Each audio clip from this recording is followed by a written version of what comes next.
All right, what's going on, everybody? It's time for another episode of Too Hard for the Radio, transmitting from the future free state of Greater Idaho. I am the one-armed madman. And from the great state of Florida, we've got Ken Rohla with us today. Ken, how you doing? Great to be here, Nick. Oh man, I'm really excited about this one. Anytime I get a chance to listen to a podcast about alternative energy, I get all jacked up, and so I'm just to the moon to be able to talk to you with this. So, we were talking before the podcast, and I think since, like you said, I'm a lineman, and I was telling you before, I feel like when you watch a Graham Hancock and he scolds the archaeologist for being taught the wrong thing, I think I'm the archaeologist today. So I'm excited to be taught the right way on things. So let's get into this. How does electricity? One of the best things that I learned in line school was electricity is FM, which is fucking magic. So Yeah, I yeah, thought that was great.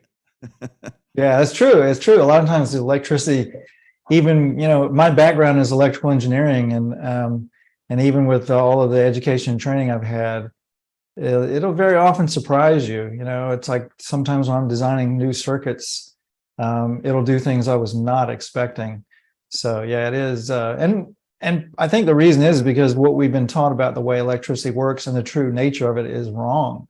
I mean, when I look back at what I was taught about electricity in engineering school, it was just flat wrong. And it's been discovered by cutting edge minds, more about how it really works. And so, we're taught that, at least I was taught in engineering school, that electricity flows through wires, for example, conductor, like electrons flowing through a conductor, but that's not really how it works. It actually, like water through a hose. exactly. And they use these metaphors, like current and voltage, being like the speed water traveling through a piece of pipe, or the force behind it, how much pressure it has, kind of equating that. And that really, it's useful for maybe for, practical things, working with simple circuits and things, but it doesn't, it belies the true nature of electricity and how it operates. It's more like, instead of electrons flowing through a conductor, it's kind of like if you had a long chain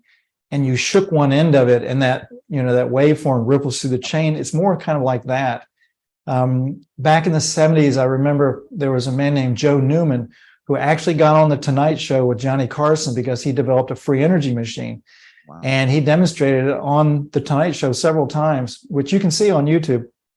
And Carson, he said his people investigated it and they couldn't find any flaws in the physics of it. And I remember, as I was like a teenager, Joe Newman saying that, he was just a good old country boy and he didn't know anything about electricity, but what he had learned was it was kind of like electricity flowing through wires is kind of like having a whole lot of billiard balls lined up in a row, and you hit one on one end and the other one pops out on the other end. And so that's how he was able to engineer his circuits. And of course, he was heavily persecuted for it. And I was thinking he probably got heavily depressed and killed himself and left a note apologizing for everything that he got wrong. I don't know if he got suicided, but I do know his technology is very famous within engineering and free energy circles, but it went nowhere, of course. And then in the 90s, I worked with free energy technology, which we can talk about. And same thing, it was sabotaged at every turn by government agencies and such. So yeah, it's when you develop any kind of technology that goes against the existing status quo paradigm, if it's a paradigm shifting technology, then they're not going to just go quietly in the night. They're going to do everything they can to stop you, because they're heavily invested in it. They make a lot of money off of it. And also, the energy systems on Earth are all centralized, and it's part of a control system on Earth. So if you come out with a little blender-sized device that can power your whole house, and you can just buy it and stick it on your house and have distributed energy everywhere, well, that's not going to fly. The power companies and all are not going to let that come out, and the people behind them. And I know this for a fact because in the 90s, I worked with a man named Ewell Brown, who developed a water-fueled technology. And Brown was a brilliant physicist, and he figured out how to pulse electricity through water in a specifically designed chamber that would create resonance, and it would bring energy in from other dimensions of time and space. Ooh. Odd as that may sound, because it didn't break any laws of physics. Conventional physicists would look at it and go, oh, there's no way this can work. This breaks the laws of physics. But it actually didn't. It was just using an unconventional physics that mainstream science wasn't familiar with. But it would bring in what some people call 0-point energy. There's other terms for it, scalar energy, longitudinal waves and such. But it's basically energy coming in from other dimensions of time and space. And so Brown's technique and his technology would basically pulse electricity through water, which can split the H2O molecules, which is very common. It's called electrolysis. Yeah. But his was unconventional in that normally electrolysis uses more energy to split the water than it's going to produce. But with Brown's technique, it would bring in energy from other dimensions of space-time and use resonance to split the H2O molecules. So it used very little energy inputs. And it would split the H2O into hydrogen and oxygen molecules, but then rearrange them in a different geometric configuration. So instead of H2O, you had HHO, where you had a hydrogen connected to a hydrogen connected to an oxygen atom. And in that configuration, it would convert the water to a gas, but it was not a gaseous. It was not it was not steam. It was a fourth phase of water that was a gas. And you could ignite it, and it would burn with a blue flame like a welder. They actually built welders with this. But when it was Brown's burning, gas, that gas was actually imploding back into liquid water. So I got one of these water welders back in the 90s and experimented with it for a few weeks. And it was really weird because that flame, because the whole physics of it was just weird. It would interact with a material when you put it, when you burn a material, it would interact at the atomic and subatomic levels and basically do alchemy. So it would rearrange the atomic and subatomic structure of the material. So Brown discovered you could take radioactive materials and combine them with other materials and weld them together, and they would melt and convert to another material that would make the radioactive or the radioactivity go away. And so there's you can actually see a guy talking about this on YouTube if you search on Brown's gas additional properties. I was thinking that I interrupted for a second, then I stopped myself. But yeah, Brown's gas. I've heard this spoken about. I was actually my grandmother's got Alzheimer's, and I was showing this. I'm like, what do you think if we get one of these things and get her on the Brown's gas for a couple hours a day? Maybe it'll keep her from putting a cigarette in her mouth for a few hours as well. Yeah, exactly. Yeah, George Weissman at Eagle Research, he sells Brown's gas machines for health because he very wisely knows you're not going to get it out, for any kind of energy production device. So, but it seems to be, for the scale of what he's doing and how he's doing it, nobody's been bothering him to my knowledge. But yeah, it's like, it can be used for a lot of different things. It can be a non-toxic fuel. It can actually neutralize radioactivity, and it can clean up pollutants, because you can take any toxic material and burn it with this Brown's gas flame, and it will convert it. It'll break it down into other constituent elements and make, they're non-toxic. So you can clean up all kinds of toxic waste. You can neutralize radioactivity. You can power things non-toxically, and it will clean the air if you're running a car on it, because while you're driving, it's taking this gas and sucking in polluted air and sending out water and pure air out of the tailpipe. So it could, if we had all the cars on Earth running on this stuff, it could clean up Earth really quickly. We could neutralize Fukushima and Chernobyl and other nuclear disasters very quickly.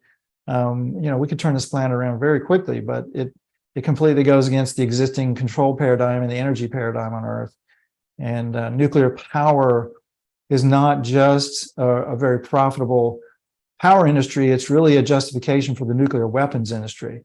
Mm-hmm. And so, the materials and the corporations that make nuclear materials for the power company, they also make them for bombs and that kind of stuff. So they don't want that paradigm taken away, and the countries that have the nuclear advantage don't want it taken away from them. So, with Brown's gas, you could neutralize nuclear weapons. You could do all kinds of stuff. And I've worked with other energy technologies, scalar energy technologies that can neutralize radioactive elements and neutralize radioactive weapons. So the powers that be will suppress any kind of technology that's related to that physics because they know the bigger implications. So I've had multiple attempts on my life. I've had friends murdered who were trying to get this technology out to the world and turn things around. But the control paradigm is very, very expansive and complete. And so you're not going to see any real green energy solutions until they decide that, or else they're taken down in some way, shape, or form, which may happen. It may happen. But this whole so-called green revolution right now going on in the United States with all this electric car push and all that, that is completely a smokescreen, because electric cars, as they're implemented right now, are so unsustainable in so many ways. And it amazes me that people who buy them don't think about, they think they're doing good for the planet, but it's actually just as bad, if not worse, than a gas-powered vehicle, because you're basically shifting the power production from you in the car to the power company, which, like 70% of power plants in the United States are coal-fired. So you're not improving the pollutant level by any means running an electric car, but it's also, in many ways inferior range and things like that. But then also the batteries use massive amounts of rare earth minerals that are hard to find. That's why they're called rare earth minerals. They're expensive, and there's not enough of them on planet Earth to switch the Earth over to electric vehicles as they're implemented now. And then, of course, you've got other health issues like the massive EMF, electromagnetic fields that electric vehicles put off, that's very damaging to living organisms, and on and on and on. So the whole electric car push is a smokescreen, from what I've seen, to further control and enslave people, basically make it so expensive people can't afford cars. And then electric vehicles are heavily dependent on software, which, is internet connected and can be hacked and controlled. You can have your car shut down if you're not a good boy like me, if you're, creating technologies to help humanities that go against the official narratives and such, then, they can control and shut your car down or stop you wherever they want. So, and not to mention surveil you. I mean, Tesla vehicles record everything that's going on in the cars and around them, and that's not even a secret. That's considered a feature of the car. Yeah, exactly. So, and as a lineman, like, I'm a knuckle dragger, and I could see through this green revolution immediately. Like I did research for 20 minutes. I go, okay, let's look into wind and solar a little bit and see what they're talking about. And you go onto the Department of Energy's own website, and they'll tell you that they want to build 420,000 miles of transmission lines to hook up all these windmills by 2030. And you go, okay, how many miles of transmission lines are we building a year? Last year we built 350 miles. So, and if you throw a rock in this country, you hit private property, endangered species, and protected habitats. So good luck building any transmission lines in this country, let alone, the equivalence of 15 times around the planet. I mean, it's so ridiculous. It's just not sustainable. It's not you can't. And here's the thing, you can't store this energy if you're generating it by solar or wind. I mean, you could store it in batteries, but not on a grand scale for a country. And so now, maybe Elon Musk can come up with something. But again, the problem you have with these batteries, first of all, is that they use a lot of rare earth elements, and they are expensive. And eventually you've got to do something with those chemicals. They'll say, oh, we can recycle them. And yes, you can recycle them a certain amount of times, but eventually you can't recycle them. And then you got to do something with those chemicals. So, if we were using true free energy, number one, of course, you could be producing it yourself and it would be distributed, and you wouldn't need all these transmission lines and all this ridiculous nonsense. Or you could have wireless power distribution using scalar technology and using frequencies that are not damaging and harmful to living organisms. So that's a possibility. Tesla did it back in the early 1900s with his Wardenclyffe Tower and, wireless transmission using that way. Yeah. So there's a lot of different options, but none of the ones out in the market, whether it's solar or wind or whatever, those are all really lame versions of what they could be.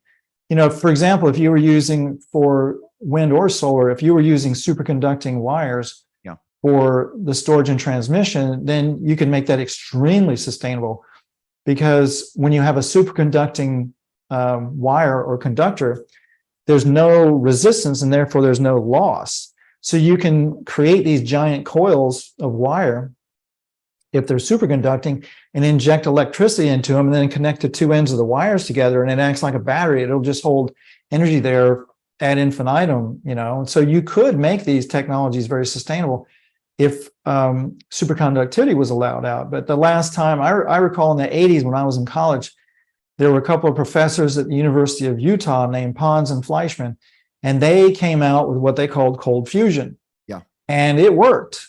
And of course, immediately the powers that be lit into them. And these guys knew that they weren't going to get it into scientific journals and go through the usual academic review process because it would get killed.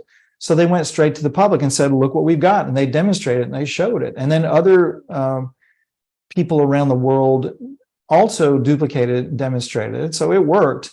But they were heavily, heavily attacked and eventually shut down and defeated. And one of them wound up moving. I think they both moved out of the country because they were so heavily persecuted. And I think one of them may have been killed. And the other one wound up moving to, I think, to France and, living out his life. About 20, 30 years later, he was vindicated when other researchers started producing it so massively that it couldn't be suppressed anymore. But they knew they couldn't call it cold fusion. So now they call it low energy nuclear resonance. Yeah, that's insane. But it's the same damn thing. So it's interesting that you bring up superconductors. So I had the story pulled up. I was trying to find it. Recently in the news, some scientists put out a room temperature superconductor, which is not actually room temperature, but it was at a reasonable temperature at high pressures. And then a couple weeks later, they're calling it a hoax. So have you looked into this at all? Is it a hoax, or are they trying to step on somebody who's getting too close to the prize? Oh, they're definitely suppressing it because, it's like biology, for example. There are many examples of superconductivity in nature and in our own bodies. Our DNA is a superconducting fractal antenna. There's superconductivity throughout the human body, and all you got to do is go online and Google, superconductivity in the DNA, or go get the book, The Genie in Your Genes. All they have to do is study, how is the superconductivity working in the human body? Well, and it's known how it's done. It's superconducting monoatomic minerals in the body can conduct electricity that way. So yeah, there's plenty of people that know how to create superconductivity at room temperature or above. But again, it's all being suppressed. And I'm not reading conjecture and stuff on the internet. I've worked with these technologies. I've been working with this stuff for like 30 some years. And I've seen the reality of it. I've seen these technologies in use. I've seen anti-gravity propulsion systems, for example, and believe it or not, time travel propulsion systems and all kinds of crazy stuff. I've met at least 6 people working in the United States government and in academia who've worked on anti-gravity time travel systems for the US government and the military and secret space programs. So for me, this is not like reading stuff on the internet. I have lived it. I know people now working with these technologies. I developed a lot of these technologies, some of which I can't talk about. But so I'm speaking from experience. I'm not speaking from reading stuff on the internet. So I'm guessing this is probably the military.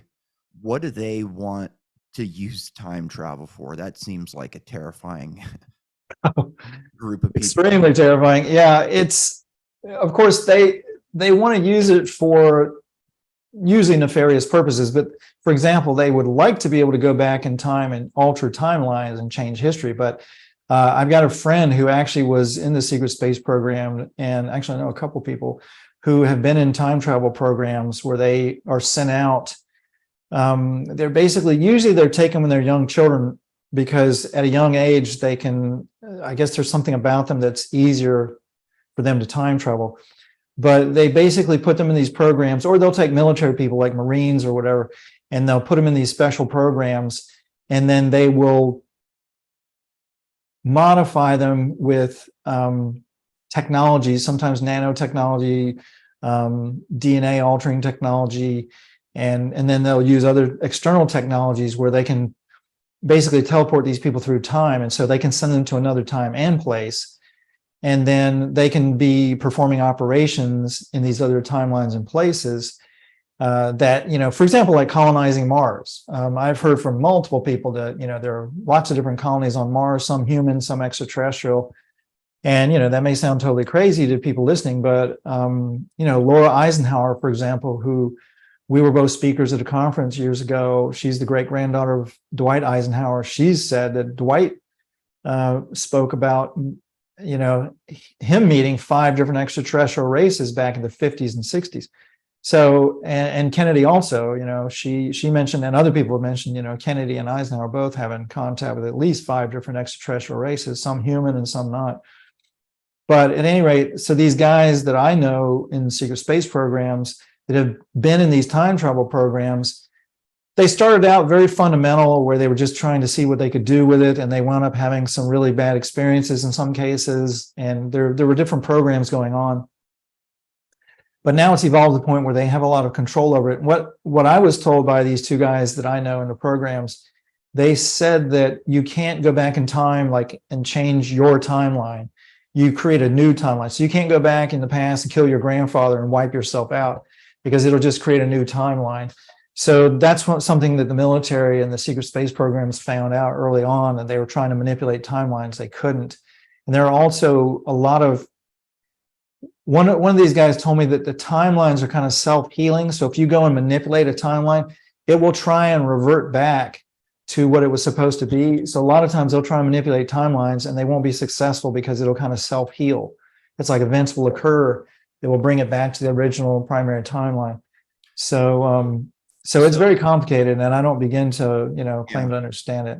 So it's kind of like a river that branches off into streams and then meets back up again before it heads down. Yeah, very much so, because the whole cosmos, when you look at it from a physical and energetic standpoint, everything is structured fractally, which just means branching or geometric. So, when you look at the fundamental building blocks of matter, it's all arranged geometrically. And actually, energy comes first, matter comes second, because one of the things that's been discovered when you look inside of atoms, some of the cutting edge people there are technologies that can look inside of atoms and actually see some of the atomic structures. Back in the 1950s, there was a guy named Elmer Nemes, and people can look this up online if you want to see it. His last name is Nemes. He developed a thing called a nemescope, Nemescope. You can go into Google Images and search on nemescope, and you'll pull up these images that he was able to magnify at 5 million times optically. So it wasn't like a representation. It was an actual optical image at 5 million magnification, and he could look inside of atoms and he could see atomic structure. And so there are images online of iron atoms showing the structure of iron atoms and how they are actually structured, and it's quite interesting. But at any rate, there's a lot has been learned about the nature of matter and energy that is not disclosed. It's classified. It's kept in secret programs and such, about the nature of matter and energy and time and all that kind of stuff. And so, because of my exposure to some of this stuff, I have a very different worldview and viewpoint about this. But energy comes first because we're living in this holographic universe. When you look inside of atoms, you don't have smaller and smaller and smaller particles. Once you get down below the proton, neutron, and electron level, you don't have quarks and leptons and muons and gluons and all those other ridiculous particles. Every time mainstream nuclear scientists find a new property of atomic structure that they can't explain, they just make up a new particle, which is complete nonsense. It's so unscientific, but that's what they do. But that's not what it is. Once you get down below the proton, neutron, and electron level, people like Nassim Haramein, for example, have shown that what you have is geometric patterns of light.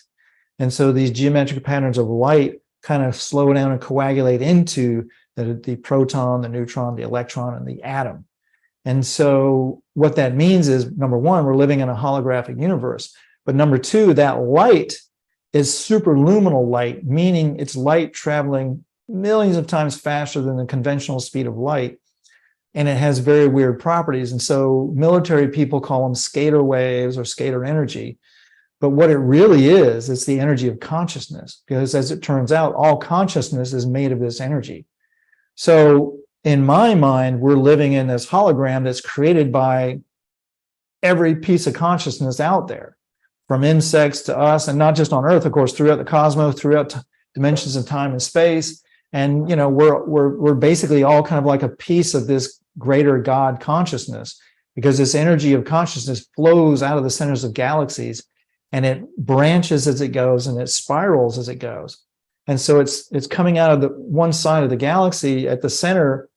You know, mainstream science says that the centers of galaxies, there's a black hole, but what it really is a superluminal sun. And it creates a toroidal field, a donut-shaped field around it. So galaxies have these toroidal donut-shaped fields around them, and that energy coming out, that scalar energy, it comes out spiraling and branching as it goes, and it follows the flow of that field. And it's relayed throughout the cosmos, through all the suns and the planets, because it's been discovered at the center of all suns and planets, they have, quote, black holes, which are also these little superluminal scalar energy suns at their centers. So the Earth has this, our sun has it, all the suns and planets have this. So that energy coming from the center of the galaxy is relayed outward through the portals at the centers of all these suns and planets, these, quote, black holes, and it creates this cosmic web of energy of consciousness. So there's like this super consciousness flowing through everything, kind of like the Force in Star Wars. And we're little antennas that pick it up and put our own frequency onto it. So I put the Ken frequency on, you put the Nick frequency on, a bug, you know, an insect, a tree, whatever, any kind of consciousness is an antenna for this energy, captures it and rebroadcasts it in a localized field. And so we have this giant matter energy circuit that we're immersed in. But the important point is that consciousness comes first, energy comes first, and it slows down and coagulates into the electromagnetic spectrum of energy that we're familiar with and matter itself. And so this is how, you know, for example, like when a planet is being formed, we're told, that's another thing that we're wrong about, but we're told that, you know, at the centers of planets, there's this big molten blob of iron and blah, blah, blah. Well, how do all these different minerals and elements get created if everything started from a ball of molten iron or whatever, molten whatever? It's like, how is it going to turn into these different elements? Well, it's all done through frequency, and it's because the Earth and planets don't work the way that we've been told they work. And so once you know more about that and how it works, the physics makes sense.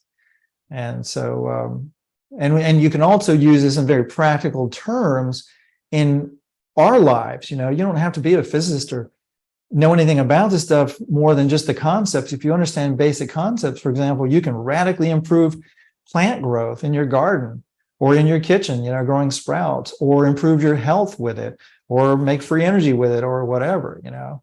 And so this is what a lot of people do know about and have figured out throughout history and even now.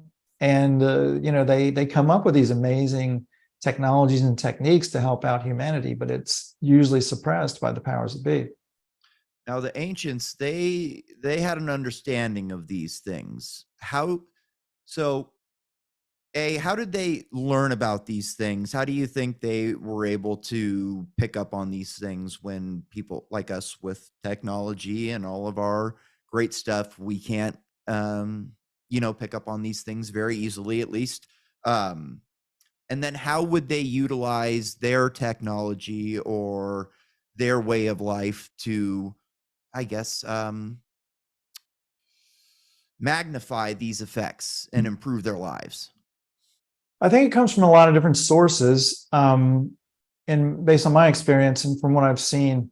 For example, I was in Bosnia a few years ago. I was at the Bosnian pyramids. I was asked to come and speak there about the physics and energetics of pyramids, because Dr. Sam Osmanagic, an archaeologist in Bosnia, discovered the largest pyramids to date in Bosnia. And they were so big, people thought they were mountains because they were covered with dirt and trees and grass and such, but they were gigantic. The base of the larger pyramid in this complex of pyramids could cover the neighboring town next door. It's so big. So everybody just thought for a long time they were mountains. And when he started excavating them and uncovering it, nobody believed him at first, but now they've excavated enough of it that it's obvious that these things were constructed. They weren't just some mountains.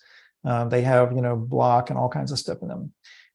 But at any rate, when I was over there, Sam took me to this archaeological site out away from the Bosnian pyramids out in the woods, and it was someplace that only locals knew about. It was in this beautiful area in these kind of mountainous tree forest, very beautiful. And out in the middle of nowhere, on this mountain, there was this stone obelisk about 15 feet tall, and it was carved, and it looked, kind of like the Washington Monument, 4 sides and a pyramid on top. But on the top of the pyramid, it had a ball. And then on the corners, down each corner of this thing, it had what looked like a carved rope, on the corners. And then it also had carvings in the faces of the obelisk. And what I found interesting was, first of all, looking at it from an energetic standpoint, and it was made out of a stone that was high in monoatomic elements, which means it would be a very good conductor of scalar waves or consciousness. And so, so I was there with some archaeologists, and one of them just happened to be very psychic, very interesting. So I'm looking at this, and just based on how it was constructed, I said, well, my impression is that this was probably a communications device because, considering the size and the construction and everything, I would imagine that people probably got in a circle and sat around this thing and meditated or prayed, and maybe to communicate to their gods, or maybe to communicate to other people on the planet if somebody else had an obelisk, or maybe they didn't, whatever. But I figured this was probably some kind of communication device, right? And there are other purposes too for obelisks.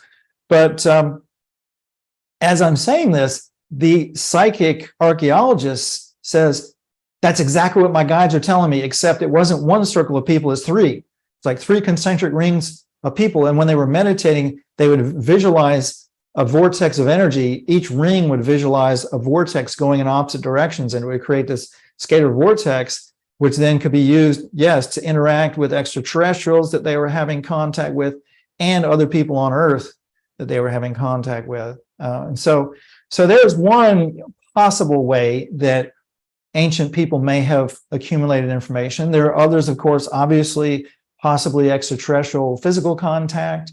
And for some people that may sound far out, but in 1995, I encountered 3 reptilian extraterrestrials in the physical and had a whole experience with them, and was given all kinds of information that helped me develop technologies that I've developed. So, and I also know a lot of scientists and engineers and inventors who have had extraterrestrial contact of various kinds, also to help them develop technologies to help humanity. So it may be that, and you look at some of these cultures like ancient Egypt, where they've got all these hieroglyphs of, humanoid people with dog heads, animal heads, or bodies, or whatever, minotaurs, all those kinds of things. Maybe they were just representations, but maybe they were having contact with races of extraterrestrials that look like that. Who knows? And then, just in a commonsensical way too, nowadays there are Aboriginal people, for example, in South America, that, they will have all this knowledge of, for example, herbology, like the medicine men may have all this extensive knowledge of herbology in their rainforest. And when scientists go and ask them how they know it, they say, well, we speak to the plants. So they actually go and speak to the plants. They go and meditate, and they get information from the plants themselves. So many years ago, probably 25, 30 years ago, I was exposed to that concept. And I thought, well, let me try it and see if that'll work. And I had this giant oak tree out in my backyard that was like 250 years old. It was huge. And I just went out and I literally hugged it, and I sat there and meditated with it. And it took me about a half an hour for my mind to slow down enough to where I kind of synced up with this tree. And then all of a sudden I started seeing all these pictures of what had happened around this tree in its lifetime. And, was it coming from the tree? I think it was.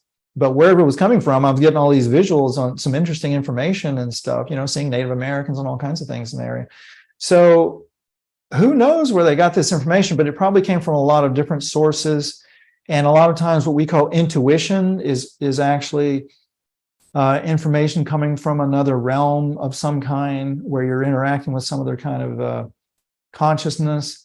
I've also been told by 3 or 4 different psychics that some of the ideas I've gotten for technology came from reptilian scientists inside the Earth, right? Now and I when they said that, I kind of thought that, there's a little bit of support for that in my life, because I had done meditations and had dreams and out-of-body experiences and stuff.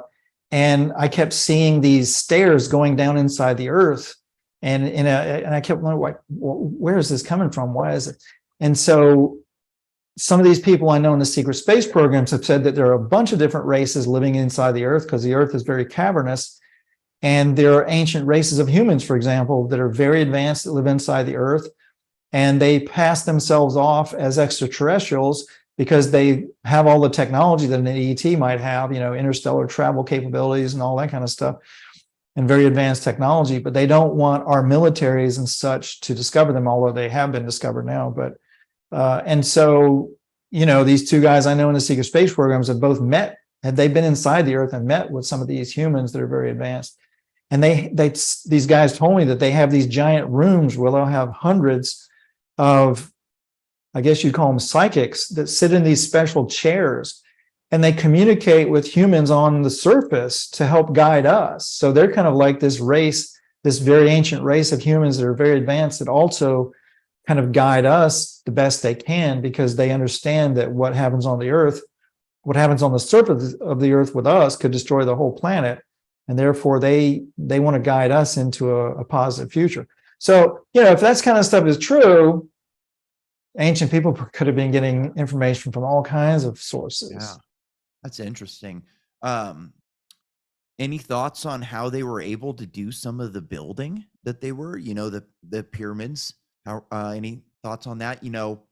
I've always kind of thought about superconductors. How are you going to levitate these big, massive blocks? Maybe superconductors were a part of it. What do you think is going on there? Yeah, well, ancient people definitely knew about superconductivity because these monoatomic minerals, which are superconducting, there are certain, volcanic rock, all volcanic rock is high in these superconducting monoatomic elements, but normally in their standard form, they're not superconducting. They have to be converted into individual monoatomic particles, but they're kind of hiding because these monoatomics are not regular matter. They're like this multidimensional matter that partially exists in our 3D space, but it also partially exists simultaneously in other dimensions of time and space. So they're really weird.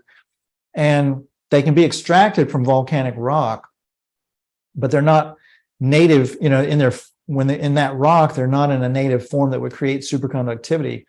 And when you analyze them with conventional methods that we use, for example, like spectroscopy, they will collapse into other elements because of the process of spectroscopy. It heats something up and burns it.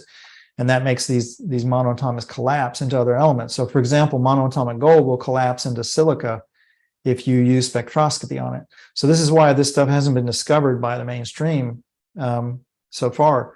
But at any rate, so ancient people knew about this stuff, and they would take these minerals and they would do things with them. They would build structures with them, for example, like obelisks and pyramids, or like the Celtic round towers, for example. Those were antennas that would ground scalar frequencies into the earth for many miles around, which would improve plant growth because it would basically de-stress the bacteria and the living organisms in the soil, and then they would eat more rock and break it down more quickly and create more bioavailable particles and more monoatomic particles in the soil that plants would uptake, and then the plants would be bigger and stronger, and then the animals that ate them would be bigger and stronger and healthier. So the ancient people knew about this stuff, and they utilized it, and they would even mark these rocks, these volcanic rocks that were high in these monoatomics. They would mark them. And so when anthropologists and archaeologists came across them, they didn't understand what was going on and why they marked them that way, and they come up with all kinds of ridiculous theories. And these ancient structures like the Celtic round towers or these obelisks, these round towers would have let's say you've got a 60-foot tall round tower made out of stone, and it looks like a rook's castle, and maybe about 20, 30 feet up, there would be a door into this round, and these things are only like maybe 15 feet in diameter. They're not really big around, but there would be this door up, way above where anybody could reach. And archaeologists would come up with all kinds of nonsensical theories about why that was there, saying things like, oh, they would build a ladder and climb up into the round tower and then toss the ladder away or burn it, and then they would be safe from their enemies. Oh. Well, first of all, there's hardly any room in there to keep many people, number one. And what's going to stop their enemies from just building a ladder and climbing up there and getting them, right? It's just stupid. It's not what it was. When you understand the physics of these towers and what their impact was on the soil and the land and the animals and the plants, and the water. What they could do with that door is they could put materials into that space, whether it's an herb or a stone or whatever. They could put a material in there, and that would impart frequencies from that material into the ground. Oh, interesting. And they could have specific applications if they wanted to improve crops, for example, or improve water and structure water homeopathically, all kinds of applications for that. And now there are books that teach people how to do that with like PVC pipe. You know, there's a book called The Secret Life of Plants that was written by Peter Tompkins back in the 70s. And I believe, no, it wasn't The Secret Life of Plants. It was The Secrets of the Soil, which I think was also written by Peter Tompkins.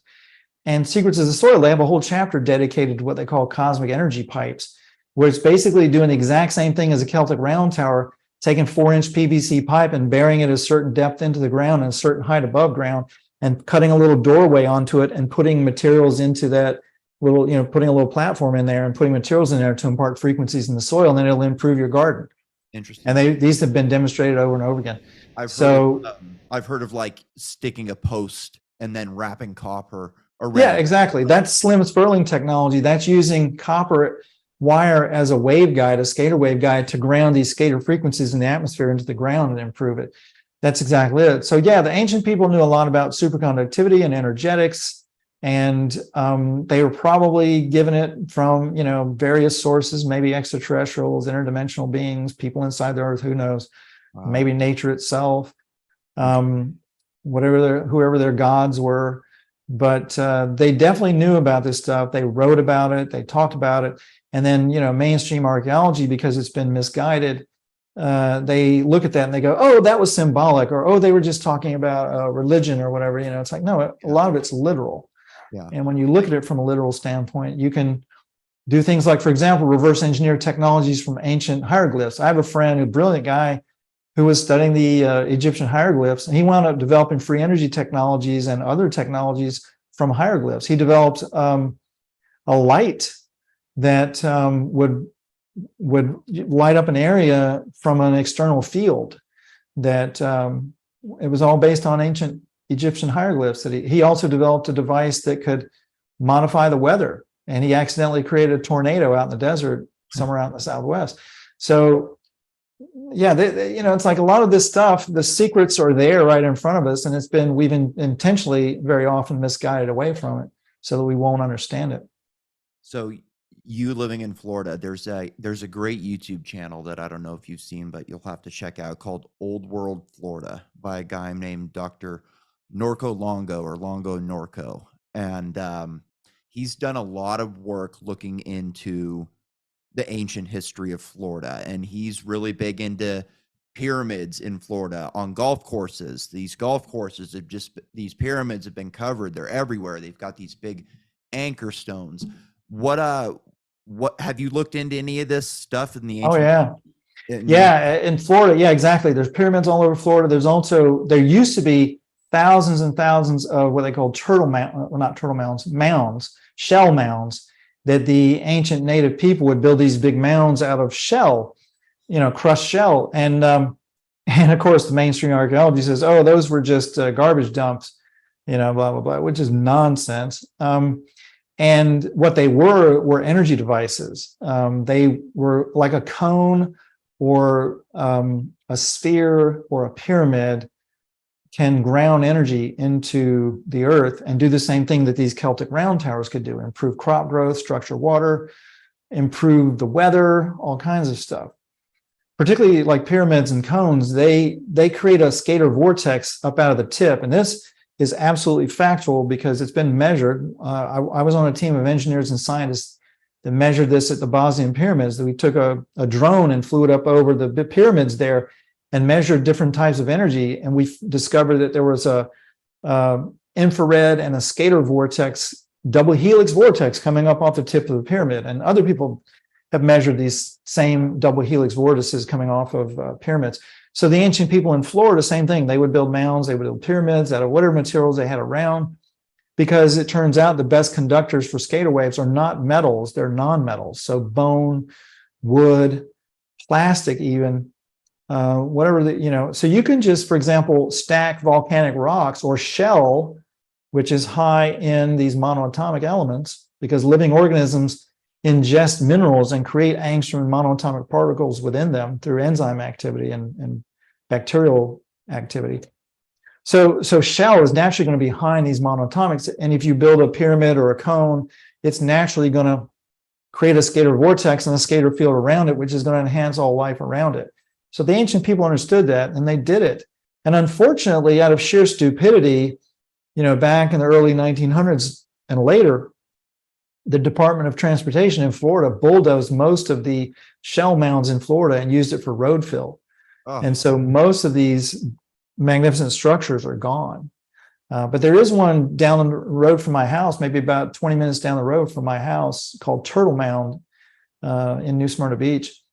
And you can still go there. And, I've got to do this sometimes. I've got a device called a GDV camera that can measure scalar fields. And I need to go down there and measure and see what kind of fields coming off of that thing. But these weren't garbage dumps. That's such nonsense. Why would you bother piling up your garbage? I mean, yeah, obviously you want to isolate it if you have garbage, but generally with the way ancient people lived, they didn't have piles of garbage like we have. Everything disintegrated and was recycled, and so they didn't have a need to dump off plastic somewhere. Yeah. Yeah. Man, it's just it's like animals. Like where's all the trash mounds for animal waste, right? They just go take a dump in the woods. Right? Yeah, man. Anytime I read about these, or hear about these people destroying ancient things, I just wonder: are they doing it on purpose? Is this just accidental stupidity? Because, I can see why, big oil or green energy or any of these things wouldn't want us to have free energy. But I can also see that,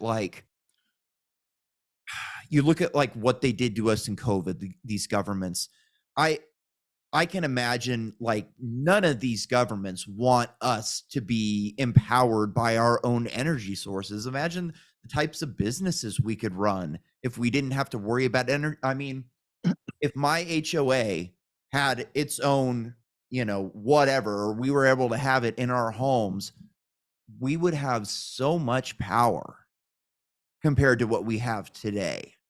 Right. They just can't allow that. I think empowering the individual is one of the things that they are really trying to prevent.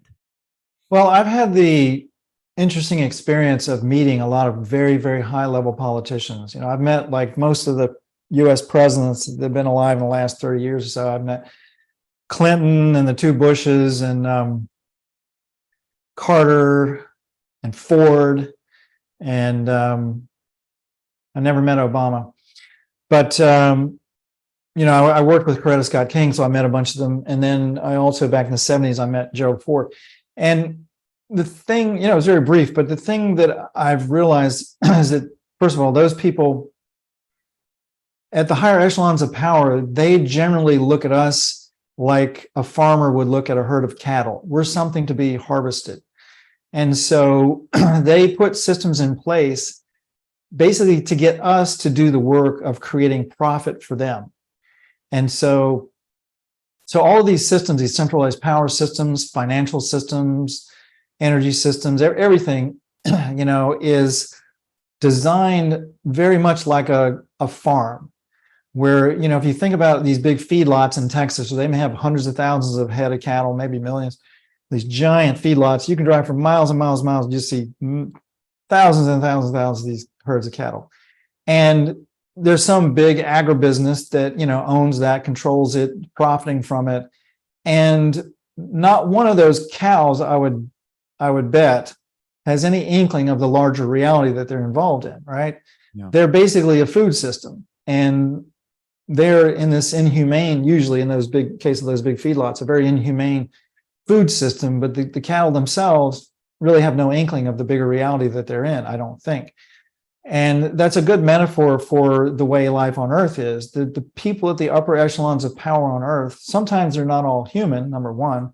Yeah, it's like, how far does that power structure go? Does it go off planet? Probably. But even if that wasn't the case, you look at the power structure on Earth, the people at the very top of the food chain with the power and the wealth and the money and the resources, they want to keep it centralized so that they can reap the rewards and the profits off of it and use us like a feedlot or a bacteria culture to produce for them. And so if we're empowered, where we're autonomous and we can generate our own power and have control of our own destinies, that doesn't serve them. And so that's why, for example, socialism and communism and these, or predatory capitalism, it doesn't really matter whatever system is operating on Earth, they're all designed to, the way that they're operating now, they're designed to control people and basically feed off of them. And so when you understand that, when you look at things macroscopically, there's not that much of a difference in many ways between a capitalist system and a communist system or a socialist system. The end result is very similar. It's just some systems have more freedoms for the individual than others. So yeah, they definitely do not want us being able to produce our own power or to understand the true nature of reality. And that's, a real world example of that. Sam Osmanagic, the archaeologist in Bosnia that discovered these pyramids, when he started coming out with all this evidence that these were real pyramids and that they were finding artifacts and writing and things that nobody knew what they were, and it contradicted the whole history that we've been taught on Earth completely. And so what happens? He immediately, there are archaeological societies or professional societies. It's like if you're going to be an engineer, there are professional engineering societies that you can join, and you get licensing for certain things, that kind of stuff. Same thing with archaeology, any of the scientists, there are professional organizations and support groups and those kinds of things. And if you step out of the official narrative that they support, they will immediately not only ostracize you, but they will force their members, they will threaten their members with removal of licenses and privileges and basically destroy their careers if they even affiliate with you. So that's exactly what happened to Sam Osmanagic. He comes out and says, we've got these pyramids, they're at least 38,000 years old. This completely changes the whole history that we're taught on Earth, blah, blah, blah. And immediately all of the archaeological professional societies and other groups immediately start attacking him and saying, these aren't really pyramids, this is all a lie, blah, blah, blah. And archaeologists that wanted to come there and see for themselves risked losing their licenses and risked losing their livelihoods if they even went there. And so only a very handful of brave ones actually did go and investigate. And so this is how knowledge and history and everything is very, very controlled. They've set up organizations, very often they're controlled opposition. And so they're not looking out for it. It's like regulatory agencies, government regulatory agencies. They're so infiltrated with cronies from the industries they're supposed to be regulating. They're really just maintaining the status quo for the industries they're regulating. They don't. Yeah, their protection. So that's kind of how life on Earth works these days, and that's why you're not going to be seeing this stuff willingly handed over to the people. It seems like we have such a battle if we want to turn this thing around. It's hard to know where to start. Like some people advocate for political, we need to just vote our way to freedom. Like I don't buy that one at all. It should be obvious to the most, except the most brain dead people now, that our elections are controlled. So you're not going to get anything through the election system. We just need to get the right people, or maybe the real people in there, or whatever. I tend to think that the best way for us to turn this thing around is I'm a horrible example for this. I'm 35 and divorced, or 37, divorced, no kids. But I think the best thing we can do is have a lot of kids, raise them the right way, keep them out of government schools, and just keep plugging along. What do you think? How do we turn this thing around? Yeah, that's exactly it. Because I do a lot of public speaking and people ask me, what can I do? And you do what you can do within your sphere of influence. You don't have to be another Martin Luther King or whatever necessarily. You do what you can do. So for example, you've got this podcast where you're educating people about all kinds of stuff that the mainstream won't touch. And you're doing what you can do. I'm doing what I can do. Somebody else may only be able to talk to their friends and relatives. somebody else may be a politician that can have influence over other people, or because there are a very small number of honest politicians who are trying to improve things. And also there are people in every walk of life, even these government agencies that have been weaponized against us, there are good people within them. They're fighting the good fight to help humanity. And so you do what you can do, and don't ever give up hope or think that, they've got things sewn up and it's, unwinnable. Absolutely not true. As a matter of fact, I think the powers that be on earth are quickly becoming the powers that were. They're losing their power because there are good people at every level of the power structure on earth. They're fighting against this tyranny and control that's going on earth. And it's like, how far down the rabbit hole do you want to go? Because at one level, there's the obvious stuff going on, but there's also very much a spiritual battle going on as well. And so when you recognize that, there are things that you can do with your own spirituality to be clear and to be uplifted and to have integrity and base your actions in love instead of fear, those kinds of things. So the biggest thing you can do is work on yourself and raise your frequency, so to speak, raise your level of consciousness, and be happy, be healthy, enjoy life, have an uplifting life, and understand that, we are in charge of our destinies. We control our realities, and therefore we can manifest, even in the midst of chaos or horrible things going on, we can manifest decent lives and model it for other people. Even in Nazi Germany, there were people that were, aside from the Nazis, that were not suffering immensely. They were, in communist China. I've been to China, and my wife is Chinese from Taiwan.